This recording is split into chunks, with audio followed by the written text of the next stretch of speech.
Good afternoon, everybody. Whoa, I'll have to tone down a little bit. I do tend to talk a little bit loud in my normal life, so with the microphone it gets really amplified. Good afternoon. My name is Rickard. I will be presenting this afternoon on security-driven development. If you are looking for the intro to open web stack development that's on the schedule for this time in this theater, you're in the wrong theater. It's actually in Theater 14. There was a little misprint on the schedule card, but this is security-driven development. I do appreciate everyone coming out this afternoon. Before we get started, I'm going to tell you a little bit about myself. I am a husband and father. It's a picture of my two beautiful daughters there on the slide there, one of whom is actually here with me today for her first Stir Trek. So this is an exciting day for me on a number of levels. I am a quintessential nerd, as my wife likes to describe me. I'm like comic books, video games, and board games, and I'm into technology. I've been around technology for over 20 years now. Recently, and in part as a result of this conference, the Star Trek conference, I've started getting into development and testing. It was actually 4 years ago that I came to my first Star Trek. And I was just amazed at the things that I learned and the people that I met. And it just made me want to learn more, do more, and become more involved. A year later at my next Star Trek conference, I got introduced to the concept of application security. And that started me kind of on the journey that I've been on the last 3 years, kind of seeing where these two areas converge, the idea of development and security. And that's kind of what I'm going to be talking about to you today. And if you want to follow me on Twitter, my Twitter handle is up there, rrickard Jr. I'll have it at the end of the slides as well. I do plan on posting my slides later on this afternoon, as well as I plan on doing some more detailed screencasts for some of the tools I'm going to show today. So if you want to follow along, watch those, you can feel free to do that. So what am I going to talk about today? So security is a huge concern today. We don't go too many days or weeks where we don't hear something about a company getting breached, somebody getting hacked, somebody getting their website shut off by hackers, right? We hear this all the time. And as developers, it's very easy to say, I don't have any role in that. But the reality is, as developers, we have great power. And as Uncle Ben in Spider-Man said, with great power comes great responsibility. And we have a responsibility as developers to ensure that our code is not the weakness in the organization, whether it's a weakness in terms of how it runs, if it passed all of its tests, or if it has vulnerabilities. We need to take responsibility for that. And the earlier a vulnerability can be detected in an application, the less impact it will have. It's much easier if you find a potential cross-site scripting vulnerability, for example, and you find it before you've even launched the code to production. Well, that cross-site scripting bug's not going to have any real impact once you fix it, right? It's not going to have any impact. But if you launch that website with there, you're in for a world of hurt. Someone's going to find it. Someone's going to break it. That's a guarantee. If you put something on the internet, someone is going to try to hack you. Someone is trying to try to break in. Someone's going to try to do things that they shouldn't be doing with your tools. So in this talk, we're going to cover three major areas. We're going to take a look at where we're at right now. We're going to see some of the most significant vulnerabilities that are out there. And we're going to see that even though there's been heightened awareness of these vulnerabilities over the years, it's not really getting better. Then I'm going to switch and I'm going to take some look at some tools. And these tools are going to be to help you as developers implement security into your existing testing models. And then finally, I'm going to talk to you about the work that we still need to do, because there's still a lot of work that needs to be done. And you guys can play a significant role in that. And I'm going to explain a little bit to you how you can do that. So this whole thing started for me, really. I was researching one of the tools and I came across this. It's called the Rugged Software Manifesto. Now, everyone's heard of the Agile Manifesto, I'm sure, but this is the Rugged Software Manifesto, and this resonated with me because it talks about not being the weakness, not being a source of vulnerability in your organization with your code. And it really resonated because it's what we as developers need to recognize, that if we put something out there, someone's going to try to break in. And we need to do our best and take on the responsibility of doing our best to do what we can to prevent that from happening. Now, before I get into the tools, I'm going to preface it by saying there are no silver bullets, okay? None of the tools that I'm going to show you today are guaranteed to say, if you implement this, you're never going to be hacked. There's no way to say I'm going to be 100% secure. But these tools are going to give you the best opportunity to prevent the most common types of vulnerabilities and weaknesses that can be found in web applications. As you can see up here, these are two versions of the OWASP Top 10.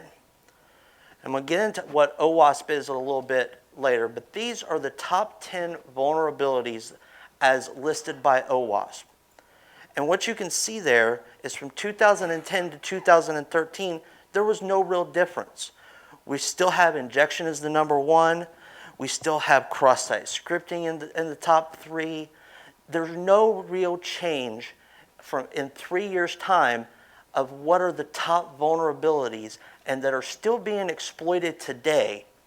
And I can tell you, in looking ahead to the one that's going to come out later this year, this list isn't changing much. So we're 5 years in, and we're still seeing the same type of vulnerabilities. That needs to change. We need to get to the point where we're not still dealing with the same tired, old vulnerabilities that have been around for years and years. We need to get to the point where we're dealing with more complex and more complex vulnerabilities, okay? We need to move past these lists. And so that's what we're going to talk about with some of these tools. What I'm going to use today as part of my demo, I'm going to give you a little bit of information here, is called RailsGoat. RailsGoat is an intentionally vulnerable version of the Ruby on Rails framework, and it's used for training and demonstration purposes for developers and security people. And I'm going to use it. I've got a little demo here in a moment for one of the tools, and I'm going to use RailsGoat as my test. I'm going to run my test against RailsGoat so that we can see what some of the results that are returned.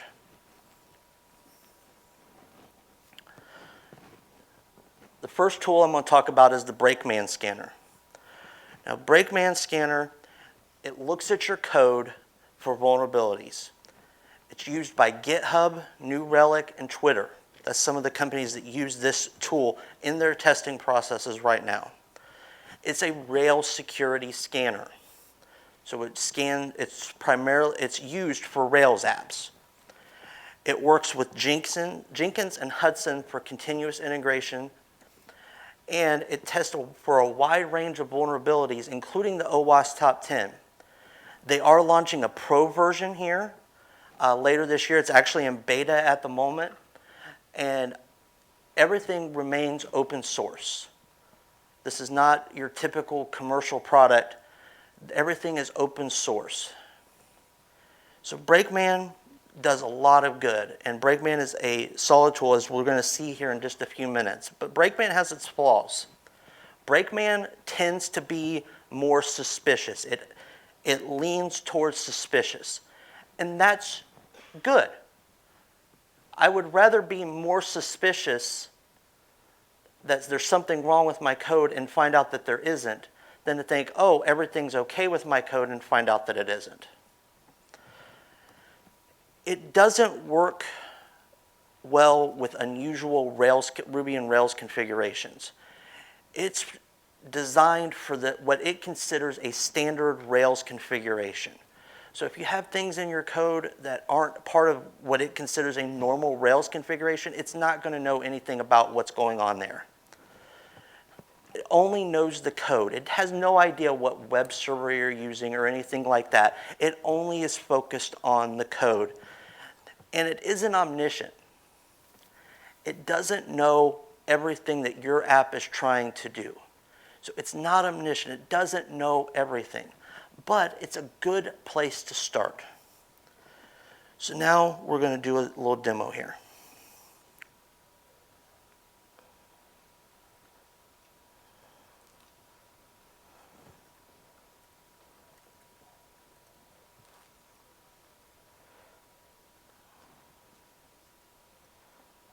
All right. So the first thing that you'll have to do is once you get into the terminal here is you'll actually have to go to the directory that can't see it.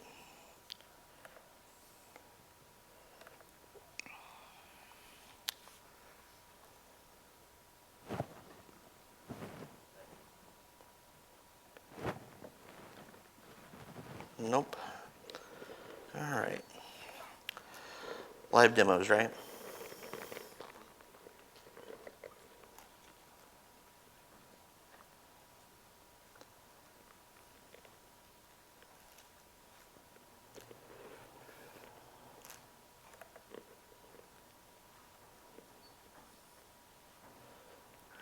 Let's try this.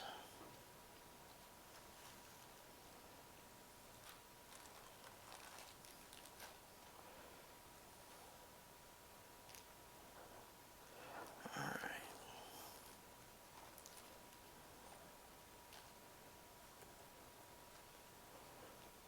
How about now? All right.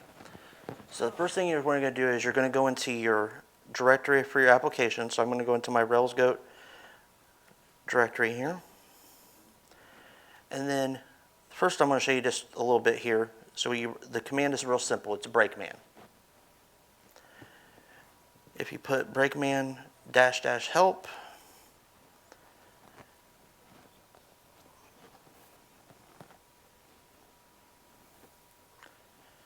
it's going to stand there and spin. Okay.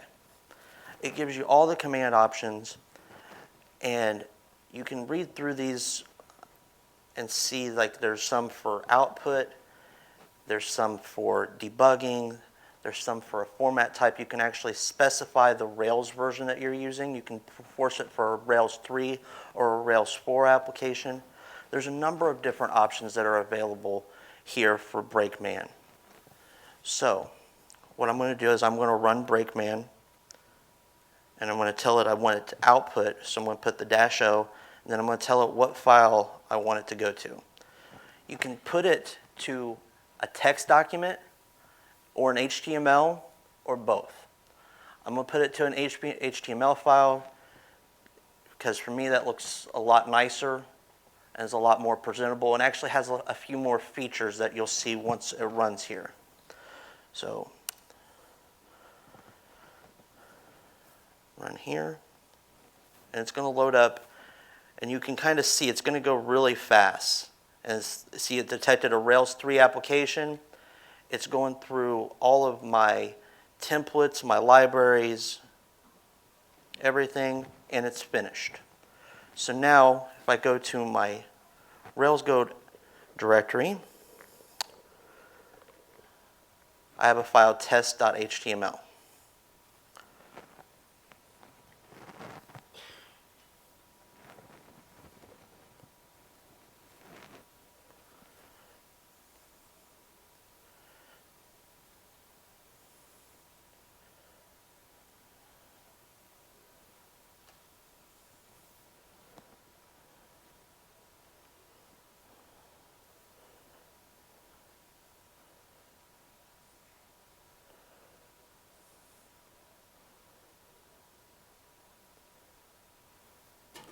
All right, so this is my Brakeman report. At the top here, all right, let's try this again. At the top here, it tells you the application path it ran to, what Rails version, what Brakeman version, and obviously what time you ran the report. So it also lists out here all of the checks that it performed. So in that 30 seconds that it took to run that, it ran all of these checks. So it's going to break everything down for us here. It scanned all the controllers, the models, and the templates. And it presents what errors, security warnings, and ignore warnings that it found in your application. Obviously, since this is an intentionally vulnerable version of Rails, it found quite a few. And as you can see here, it actually breaks down by class where it found the vulnerability and what type of vulnerability it found. Now, if there was internet connection in here, if you click on these links here, so let's click on this one here. It's not going to do anything because we're not connected to the internet. For a dangerous sin, it'll actually launch a web page. It will tell you what that vulnerability is and what you can do to fix it. So it's extraordinarily helpful in terms of finding these vulnerabilities, but not only finding them, but telling you how to fix them. All right. Where am I? All right. All right, so that's Brakeman. And Brakeman, like I said, is an extraordinarily helpful tool for Rails applications. And it's extraordinarily powerful, really, because as you can see, it ran numerous checks in just under 30 seconds for a Rails app. And it gives you all of that information in one easy-to-find format and easy to locate where the issues are and how to fix them. The next tool I'm going to talk about here is Gauntlt. Gauntlt operates under the principle that it wants you to be mean to your code. It wants you to be the one to be mean to your code so that someone who might not have the most noble of purposes is not the one being mean to your code. And it runs tests based on a number of tools like curl, nmap. It also even added a heartbleed test that you can run. It uses the Arachne web scanner that you can do. It has a number of tools that you can run tests again, and it's built on top of Cucumber. And so the tests are written in that format, in that Gherkin format, so they're easy to read. They're easy to write. And because it's built on Cucumber, it can easily hook into your organization's testing tools and processes. Security tool adapters actually come installed with the Gauntlt Quick Start Kit. There's actually a Quick Start Kit that you can spin up on your own that creates an entire virtual machine that has all of the tools for Gauntlt and Gauntlt already installed there, so you don't have to do anything. Once you spin that virtual machine up, everything is there and ready for you to use. Now, if you choose to use the normal gem install method, you will have to download and install all of those tools in order for the test to run the way that they should. So for example, if you wanted to run an nmap test and you do gem install Gauntlt, you will also need to install nmap and so on for the other tools. It does use a Unix standard error and standard out to pass status, so the format's not going to be as clean as what we saw with the Brakeman Scanner. This right here, Gauntlt requires that it's an internet connection. So what I have here is I have just the help, kind of what it looks like when you run the help command here. Hope everybody can kind of make that out. And this kind of just gives you a rundown of what's there. You can run a -L, which gives you all the list of your available attacks. You can run steps, and it will step you through the definitions that are already in your attack file. So there are a number of different options that you can include with Gauntlt that will give you some additional information. So moving on, I'm going to show you a little bit. This is just a test that I ran on Rails Goat. So as you can see there at the top, I'm in my Rails Goat directory, and it breaks down what it's running. So as you can see there, the first attack, it's running SQL map. And then it gives you the target URL, so it's going to localhost.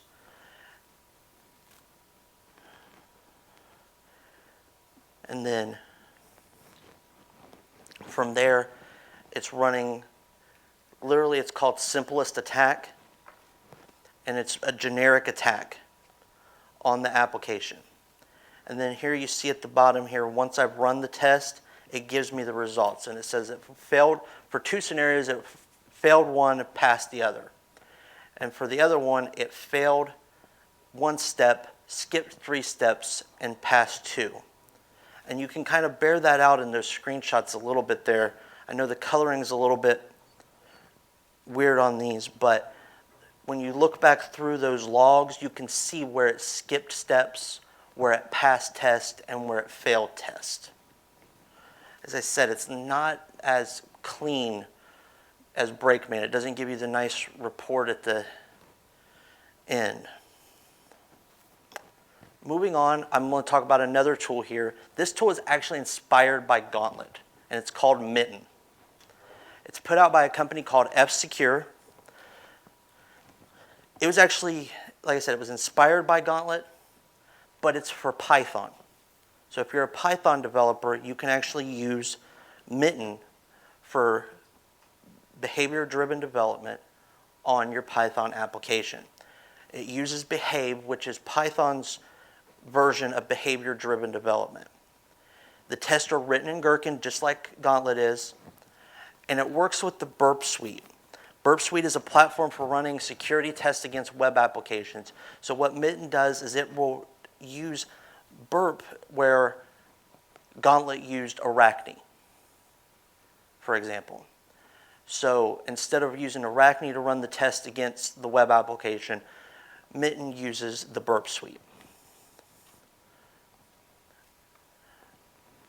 Another behavior-driven development security tool is BDD-Security. It's put out by a company called Continuum Security. It uses Java and Apache Ant to run. It uses the same given, when, then model for the user stories, but they want to focus on the evil user. We create stories all the time for the different users when we're doing any kind of test or behavior-driven development. We use all kinds of user stories. What BDD-Security wants you to focus on is the evil user. We don't tend to think too much about the evil user. And that's what it wants you to focus on, this idea that there's someone that's using your application that's not going to use it for the purposes that it was intended or for altruistic purposes. It's going to use it for evil. The tests are exposed to all levels, so developers, QA, security, everyone knows the test, and they can all be run at a moment's notice through BDD-Security.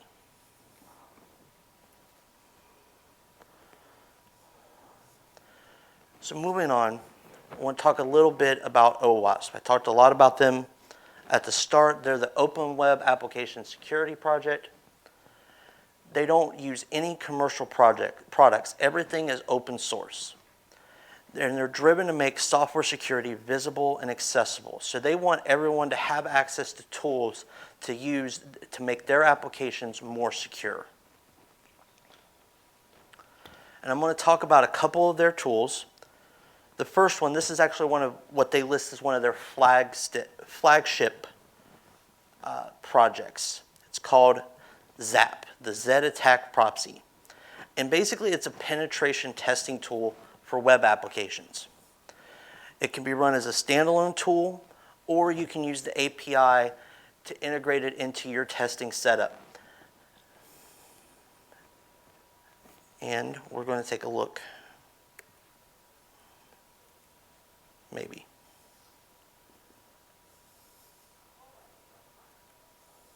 Okay. All right, this is ZAP. This is what ZAP looks like. And it's very simple here. you just input your URL to attack. Now granted, don't have internet access at the moment, so I'm going to run attack against my local host on port, as I slam the microphone. I'm going to run an attack against my local host over port 8080. And it's real simple. You just hit attack. And it's going to start and it's going to run numerous attacks against my local host port. Now I'm not going to let this run for as long as it does, because I tried this in a dry run and it took well over 3 minutes for this to run. I'm not going to do that. But as you can see, it's just running a number of tests, and it's running a number of tests against various variations of my URL that I've entered in there. So it's going against robox.txt, sitemap. It's going against all of those, and that's what it'll do to your website. So if you put your website in the URL, it's going to run all kinds of variations on that, and what it's looking for is weaknesses. And what we can do, we have a number of tabs here that we can look at even while this is still running. So I've got 3 alerts, and for each alert, you can find information on it, how many times it found the vulnerability, like for this one. For web browser cross-site scripting protection, not enabled. And it gives you detail over here on this side about what the issue is, why it's a problem. So this here says, the response header allows the web server to enable or disable the web browser's cross-site scripting protection mechanisms. And then it gives you a solution. So it doesn't just give you the problem and say, here, have fun. No, it actually gives you a solution. It actually gives you what you need to do to fix it, and gives you reference material there at the bottom of where you can go to research it more. So OWASP ZAP is a very powerful web application penetration testing. It's going to try to attack your web application from multiple different vectors, multiple different areas. It's going to try and see what it can find. And again, it's much better if you're the one running this on your application than the bad guys running against your application.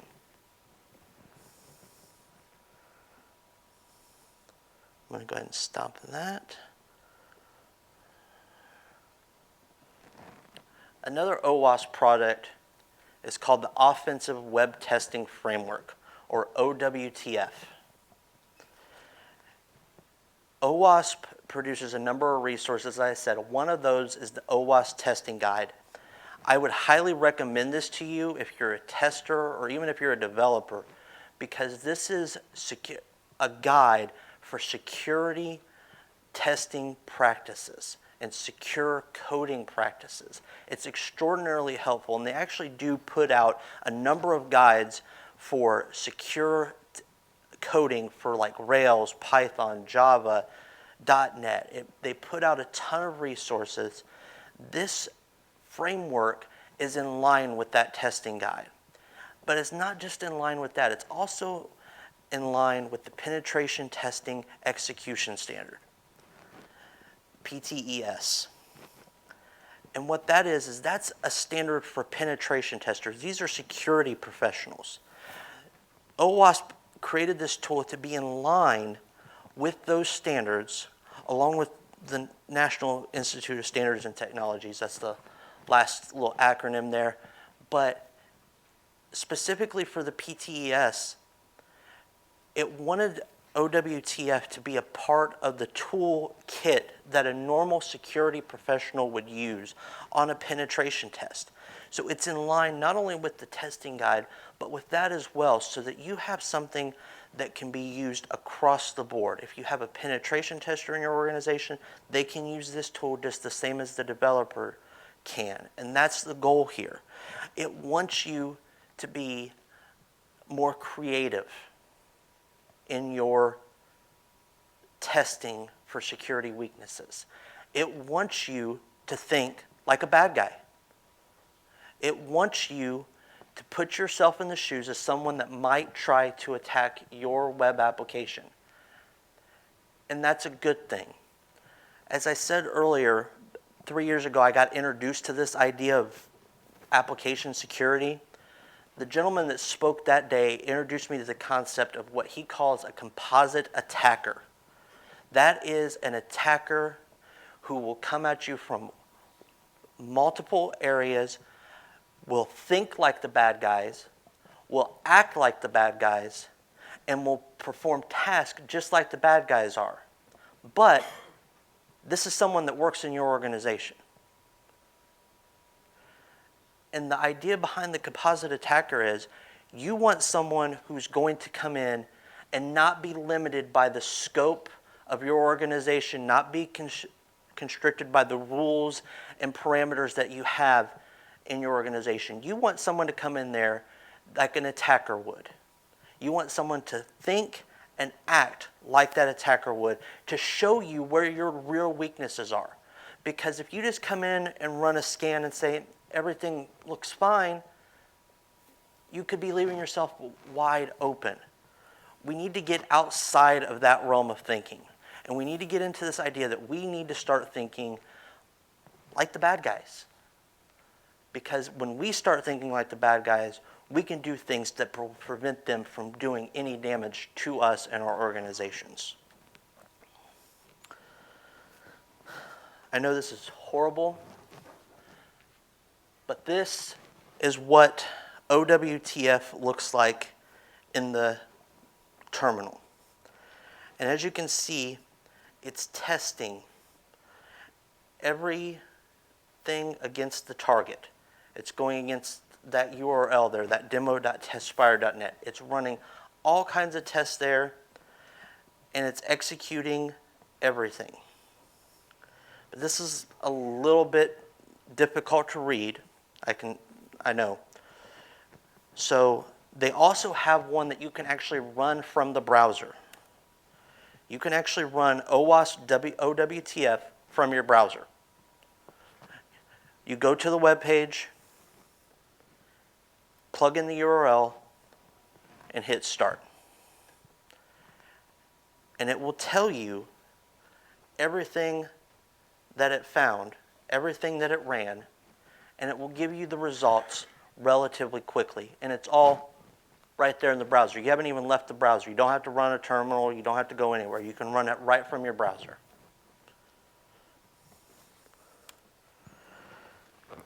So what's next?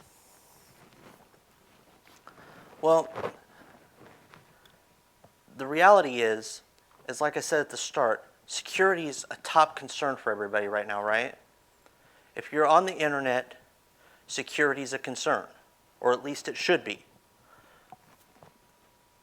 Until I started really digging in and researching for this talk, I didn't know that a lot of these tools were even available, or what they did. And I would venture to say that there are some, maybe even in this room, that didn't know that some of these tools exist. We need to educate our developers and our testers and our security people about the availability of these tools and what the importance is of actually using them at the earliest stages of software development. When we're writing our test, when we're just starting to get into the development process, that's when we need to start looking for these types of vulnerabilities. And then it moves from there into implementation. We need to start implementing these tools, even if it's just something as simple as running Brakeman and Zap. It's not going to catch everything, but it's going to catch the low-hanging fruit, as it were. It's going to catch the cross-site scripting vulnerabilities. It's going to catch the SQL injection vulnerabilities. It's going to catch the low-hanging fruit. And it's at least going to make an attacker have to work to break your system. And then I want to really focus in on this point of encouraging creativity. I can't stress this enough, that there are bad guys out there. There are people who their purpose is to do bad things to good people. I see this constantly. Just to give you an example, I have lady that lives next door to me. She's 91 years old. One of her greatest joys that she has is she loves to go on the internet and play games. Now, I'm not talking like, like an MMO or anything. I'm talking like she goes to Pogo, okay? And she plays the slots or plays bingo on there. Someone put malware on a page that looked just like her game and got her to click the link. Fried her entire computer to the point where it couldn't even be reformatting the drive. It was unrecoverable. And she ended up having to go out and buy a new computer. But it didn't stop there. She got the new computer, and the same attacker targeted her again. This time, sent her a link for a phone number where they wanted to charge her $500 to help her fix her computer over the phone. All she had to do was give her a credit card number. Thankfully, she didn't fall for that. But there are bad people out there doing bad things to people. And I'm sorry, but if you try to do bad things to 91-year-old women, there's something really wrong upstairs there. But there are bad guys out there doing bad things. We need the best way to prevent the type of attacks that we constantly see is if we're the ones thinking like the bad guys first. Before we put that application out on the web, before we start taking user information, before we do anything else, we need to start thinking like the bad guy and think, how is a hacker going to try to get into my system, and start working on ways from the earliest points of development to find ways to prevent that.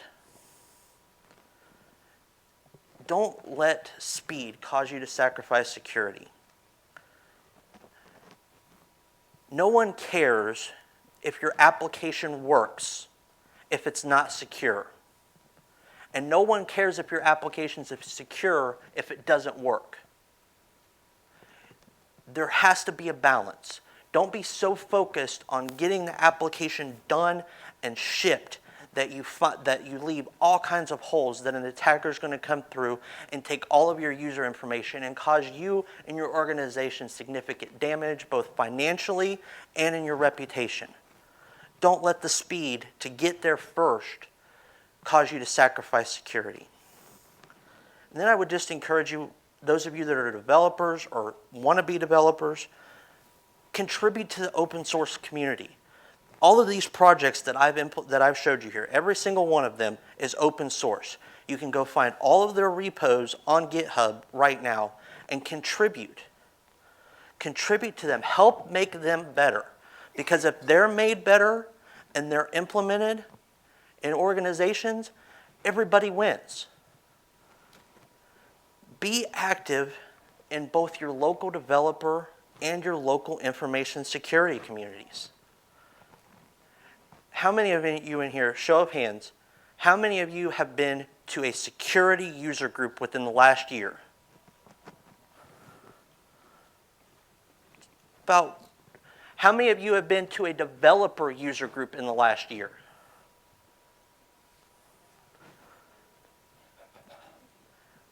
That number needs to grow on both fronts. If you're not active in your local developer community, you should be. If you're a developer and you're not involved in the local communities and the local user groups, you should be.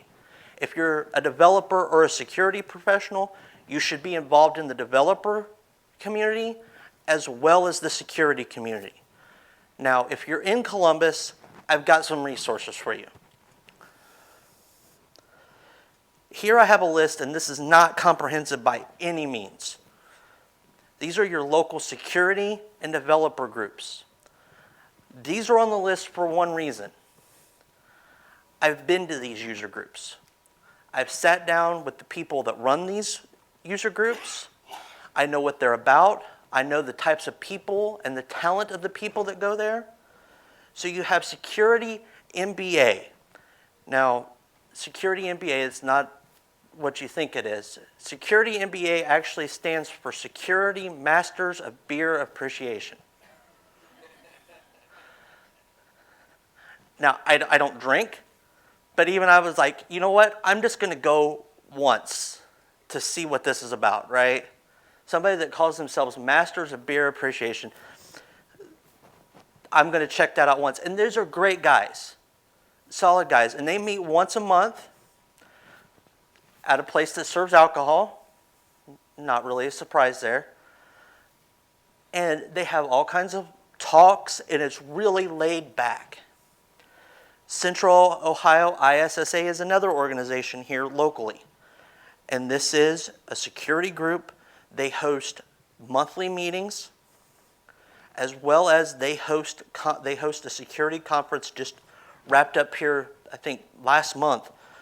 And they're all about all types of security. So you'll hear talks about physical security. You'll hear talks about application security. There's a wide range of things that they discuss. My personal favorite is OWASP Columbus. This, to me, is the best of both worlds because they alternate on their schedule. 1 month, they'll have a talk, obviously centered around application security. The next month, they will have what they call a code jam. And that is, they go in and they work on some of these open source projects. To me, that's the best of both worlds. I love talks. I love to go listen to a good talk, whether it's on soft skills, technical skills. I love to go and listen to a good talk. But nothing gets the blood pumping more than to sit down and work on an open source project, and specifically some of these ones that they work with, because we know that the good that they can help bring. On the other side, we have the developer groups. Again, I highly recommend these. The Columbus Ruby Brigade, these are a lot of good guys. Some of the guys that I attend with that with are here in this room. I kind of see faces. Go to this one. If you don't go to any other of the other developer groups, it's a good group of guys that run this. It's welcoming. It's friendly. Don't be nervous. They even go and eat and drink afterwards. Central Ohio Python User Group. This group, if you're into Python and you've not been and contributed to this group, you should. Because they, again, run the same type of model that OWASP Columbus does, where they alternate between talks and development. And they actually run something once a week called Dojo, where they have mentors that are there to help you learn how to develop in Python. The Windows Developer User Group and the Central Ohio .NET Developers Groups, I mean, those are self-explanatory on what they do. Both of them are good organizations. Central Ohio .NET Developers Group meets over at the Microsoft building. The Windows Developer User Group actually switched over this last month. They used to meet down at Tech Columbus, but now they meet over at the improving offices. These groups are, again, good places to go and meet local developers. And even if it's just for networking purposes, go and interact. I can't stress this enough. If you're a developer, you should do both. If you're a security professional, you should do both. Don't be intimidated. If you're a developer, don't be intimidated to go to the security user groups. Because I can tell you this, the security professionals are probably just as intimidated of you as you are of them.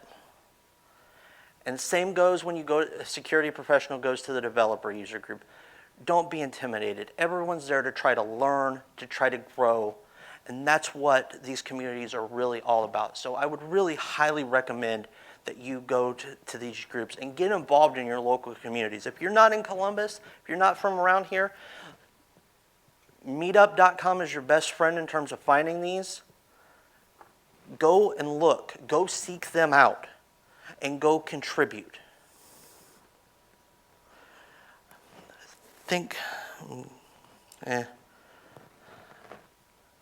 So if you have any questions, I'm going to be around here all day.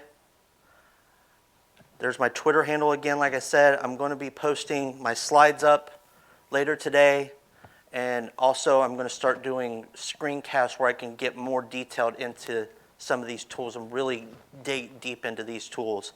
So with that, I'm done. Thank you for the opportunity to speak. This has been a blast.